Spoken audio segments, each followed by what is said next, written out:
সরকারি কর্ম commission, PSC ও দুর্নীতি দমন কমিশন সহ সাংবিধানিক প্রতিষ্ঠানগুলোতে দলীয় নিয়োগ বন্ধে নিরপেক্ষ নিয়োগ প্রক্রিয়ার প্রস্তাবনায় বিএনপির দ্বিমতের নিন্দা ও প্রতিবাদ জানিয়েছে বৈষম্য বিরোধী ছাত্র আন্দোলন। সংগঠনটি বলছে, সংস্কার বিরোধী অবস্থান জুলাই ছাত্র জনতার অভ্যুত্থানের আকাঙ্ক্ষা পরিপন্থী।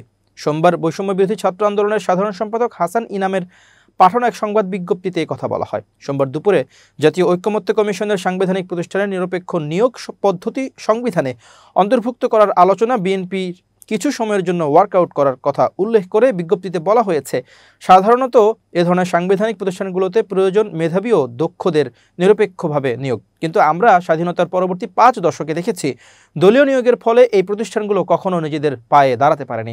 বৈষম্য বিরোধী ছাত্র আন্দোলন বলছে, বিশেষ করে বিগত আওয়ামী লীগ ফ্যাসিস্ট আমলে এসব সংস্থা আরও বিতর্কিত হয়ে ওঠে, যার ভুক্তভোগী শুধু সাধারণ ছাত্রছাত্রী নয়, বরং জুলাই অভ্যুত্থানের অন্যতম অংশীজন বিএনপি এবং তাদের পরিবারগুলোর সদস্যরাও। জনপ্রশাসন সহ রাষ্ট্রের বিভিন্ন খাতে আওয়ামী লীগের দলীয় প্রভাবে বিএনপিকেও দীর্ঘ সময় ক্ষমতার বাহিরে অবস্থান করতে হয়েছে।